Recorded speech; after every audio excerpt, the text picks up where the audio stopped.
కవిత arrest వ్యవహారంలో ED అధికారుల అత్యుత్సాహంపై సర్వత్రా విమర్శలు వెల్లువెత్తుతున్నాయి. ఈడీ అధికారుల చర్యలు కోర్టు ధిక్కరణ కిందకు వస్తాయని నిపుణులు స్పష్టం చేస్తున్నారు. న్యాయస్థానంలో కేసు పెండింగ్లో ఉండగానే స్వతంత్రంగా వ్యవహరించిన ఈడీ వైఖరిని తప్పుపడుతున్నారు. సుప్రీంకోర్టును కూడా ఖతారు చేయని అధికారులకు న్యాయస్థానంలో చుక్కెదురవుతుందంటూ తేల్చి చెప్తున్నారు.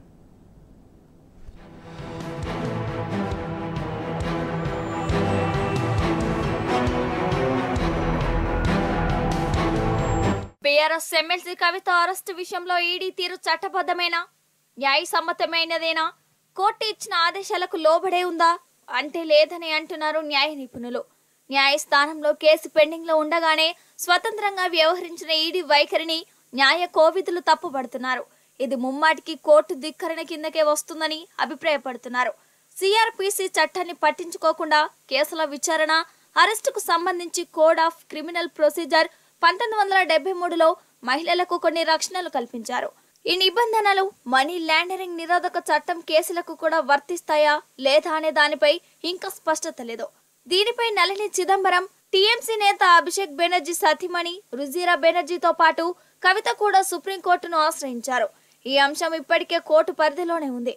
అయినప్పటికీ ఇవేమీ పట్టించుకొని ఈడీ అధికారులు కవితను అరెస్టు చేశారు.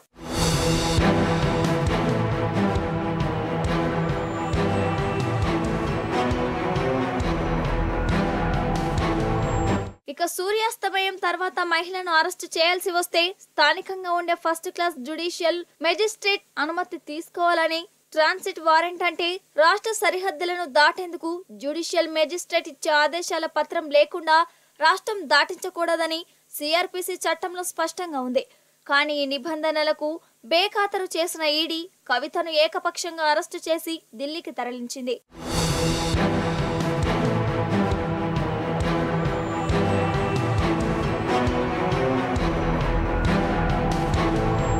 మరోవైపు ఢిల్లీ మద్యం కేసులో విచారణకు హాజరు కావాలంటూ ఈడీ ఇచ్చిన నోటీసులను సవాల్ చేస్తూ కవిత సుప్రీంకోర్టులో పిటిషన్ దాఖలు చేశారు.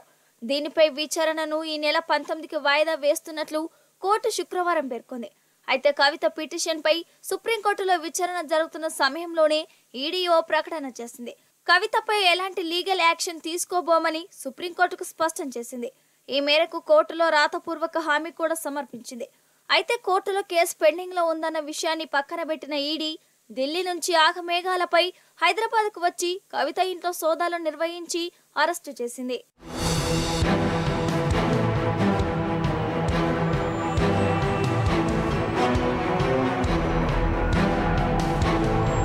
అయితే అండర్టేకింగ్ సమర్పించిన తర్వాత ఎలా అరెస్టు చేస్తారని, ట్రాన్సిట్ వారెంట్ లేకుండా కవితను ఢిల్లీకి ఎలా తరలిస్తారని బీఆర్ఎస్ నేత కేటీఆర్ ఈడీ అధికారులను ప్రశ్నించారు.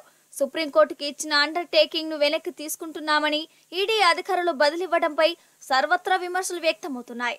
ఈడీ ఇచ్చిన అండర్టేకింగ్ ను మళ్లీ అదే ఈడీ వెనక్కి తీసుకోవాలనుకున్నప్పటికీ దానికి కోర్టు అనుమతి తప్పనిసరిగా అవసరం ఉంటుందని సుప్రీంకోర్టు సీనియర్ న్యాయవాది మోహిత్ రావు స్పష్టం చేశారు. దీన్ని ఈడీ పరిగణలోకి తీసుకోలేదని మండిపడ్డారు.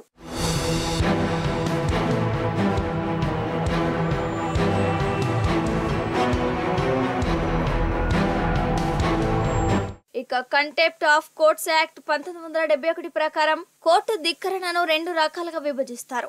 మొదటిది సివిల్ కంటెంప్ట్, రెండోది క్రిమినల్ కంటెంప్ట్. కోర్టు ఆదేశాలను ఉద్దేశపూర్వకంగానే అనుసరించకపోవడాన్ని సివిల్ కంటెంప్ట్ ఆఫ్ కోర్టుగా పరిగణిస్తారు. ఆదేశాలను పాటించకుండా కోర్టు గౌరవాన్ని దిగజార్చేలా చేయడం, న్యాయ పరిపాలన ప్రక్రియలకు అడ్డు తగలడం వంటివి క్రిమినల్ కంటెంప్ట్ కిందకు వస్తాయి.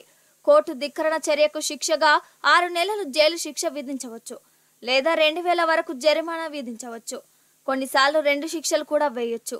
కవిత కేసు విషయంలో ఈడీ అధికారులు సివిల్ తో పాటు క్రిమినల్ కంటెంప్ట్ కూడా పాల్పడినట్లు అర్థమవుతుందని న్యాయ నిపుణులు చెబుతున్నారు.